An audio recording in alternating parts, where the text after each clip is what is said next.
So yun mga kasaksid, at nandito po tayo sa Manawag, Pangasinan, at ito po ang isa na naman po na nakagamit ng Goshen at may bibigay niya sa atin na testimony o input nung gumamit siya ng Goshen, ano ba yung naging result. So dito po si Sir, ano pangalan niya Sir? Jory Ferrer. Si Sir Jory Ferrer. Si Sir Jory Ferrer ay taga Barangay ano Sir? Lipit Norte, Manawag. Lipit Norte, Manawag. So yun Sir, para sa inyo, ano yung naging magandang epekto ng Goshen? Malaki ang epekto ng Goshen. Kita naman sa labas ng Ohio. Medyo talagang malalaki siya, mahaba. Variety ko Syngenta NK 5017. 5017. Nung isprehan ko to, ilang araw na yon nung isprehan ko. Bali, August 17 nung August 17. application ko dito. Tapos before dumating yung habagat, August 27, na-sprayan ko na ulit ng second application. Pero yung unang application ko dito ay umabot ng 30 ml, 300 ml. 300 ml. Oo, sa isang tank load ng sprayer. Tapos yung pangalawang apply ko dito, kalahati na lang. Kalahati na lang. So 150 ml Sir. Oo, 150 ml na lang yung pangalawang apply ko at talagang garantisado, convincing siya.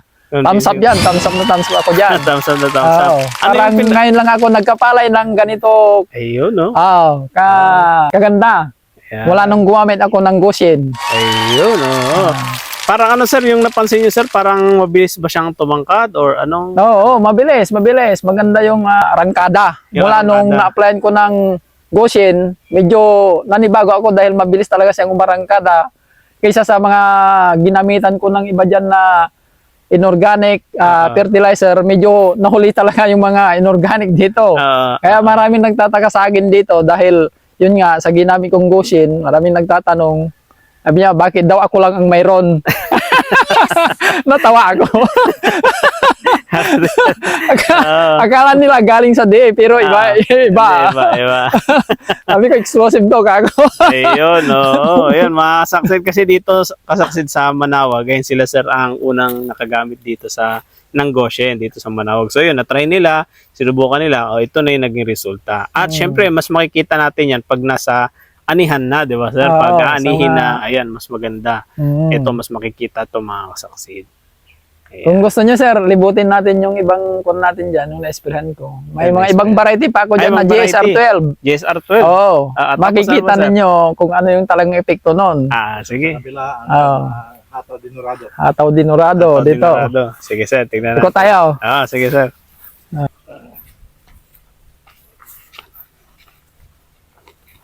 Wag lang malaglag. Ayan lumalabas ng uhay. Tama yan Sir. Na kayo ang nakapagpa-prove dito Sir. Kayo ang makikilala ng farmer Sir na ay pag sinabing Goshen, dito makukuha. Oo, dito lang yan Sir Larry, Sir. Hataw Dinurado. Ito mga kasaksid, Hataw Dinurado naman. Dalawang beses din Sir, na-sprayan. Dalawang beses, halos sabay na to. Parang interval niya 15 days, no? 10 to 12. 10 to 12. Ang interval nito.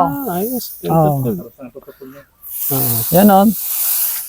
Hanggang batok no? Oo. Ayun no? Hindi pa lumalabas yung ano niyan. Oo. Lahat. Magmamature na yan. Yan. May Hataw Dinurado. Ito, Hataw Dinurado.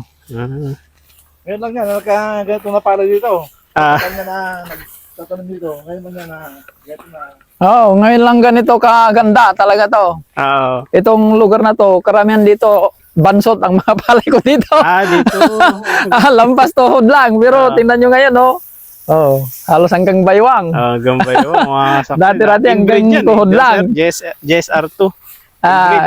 Ito, yung Sinandoming. Hataw Sinandoming. Hataw Sinandoming. Ito, Hataw Dinurado. Ito yung Hataw Dinurado na. Sa kabila. Wala ka nakitang naninilaw. Partida, umulan-ulan pa yun nun, Sir. Ito, Hataw Dinurado. At saka nakalabas tinamaan din to ng habagat. Habagat. Nakalabas na yung mga ano niya Sir, pero hindi pa naninilaw yung dahon niya. Oo, nakalabas na. Pero talagang may ilalabas pa talaga to. Verde pa rin. Ayun yung mga ano nyo, bulaklak nyo. Oh. Yung inbreed. Ano yung inbreed daw? Berding-berding pa. Ito yung GSR Ano to sir? 12 ko. Hataw Dinorado na to, no? Oo, hindi, hataw lima ano. Sinandoming. Ay, Sinandoming. Sinandoming. Hataw Sinandoming. Tapos yung isa, Hataw Dinorado na. Oo. Okay. Mga sampal ng kumpanya. Ah, Pasampal sa akin. ah. Ito naman ang GSR 12 ko. Ito Oo. pala yun. Ginamitan ko rin Parang yan. hybrid sir, eh, no? Inbred to, eh, di ba? Inbred, GSR12. GSR 12. Hmm. Birding-birdi pa. Oh. Tinamaan din ng habagat green nga to. to, eh, no? Ha? Mas berding-berde to. Tinamaan din ng habagat to. Pero naka-recover. Pero talagang wala kang makikitang itim-itim na butil. Hmm. Ayan, 2 beses pa lang yung na-sprayan. Oo. Oo. Tapos Na-delay 10 yung- or 12 yung naging ano ni sir. Kaya mag-gusin na tayo. Yun! Next year sigurado sa akin. Go. Yan naman. Go, go. Gusin ulit. Gusin lang malakas. Yan, gawin lang malakas. Ayan, dito pala mga saksid sa ano, kung taga Manawag kayo, dito sa buong bayan ng Manawag, si Sir ang pinakamalapit nyo pwedeng makuhanan sa Oh. may Lipit. Anong Norte. pangalan ng tatawagin nila sir? Hanapin nila pagpunta sila dito. Jory Ferrer, Lipet Norte, Manawag, Pangasinan. Ayan, Jory Ferrer, Lipit Norte, Manawag, Pangasinan. Kaya punta na kayo dito mga saksid para makita nyo ng personal itong mga tinesting ni sir dito sa ano. GSR 12, tapos Hataw, Sinandoming. Sinandoming, tapos Hataw Dinorado. Saka ito, Inke, Tapos ito 5017. NK 5017. Parang mas ano to sir, no? Mas green na green dito, no? Banda. Kasi konto medyo ang maturity nito medyo 117 days yata ito. Hmm. Ito Ano medyo yung- bago sa espiritu, namumula yung dahon na yan dahil tinamaan ng talagitik. Ito sir, ito. Oo, pero ngayon, naka-recover siya. Kaya nga, eh, oh. Nawala yung pula. Nawala yung pula niya. Berding-berding yung flag leaf. ganda ng bulaklak lumalabas no. Tapos Monday, baba natin yun, sir, no? Oo, Monday Parang ilang babanatan. days yung interval nun, sir? Babanatan ko ulit ng Monday para sigurado na. Sigurado. Parang hanggang batok. Oo. Pero yung, ano sir, batok niya may Oo, ano na naman, mamumulaklak pa yan. Hanggang bukas Oo. lalabas yan. hanggang bukas. Parang magiging ano yun, sir? Ilan yung interval nyo nun? Mula nung na-spray nyo tapos hanggang sa Monday? Bali, kuan, 17, 17 ano ngayon, 12 13. at 13. 13. Oh, so bali kuan na yon, 15 days na. 15 days Oo, after. Ayan. 15 days na ang 15 days interval. mga succeed.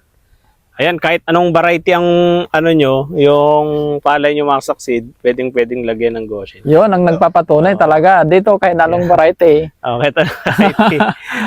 Ulitin natin. Ito yung NK 5017.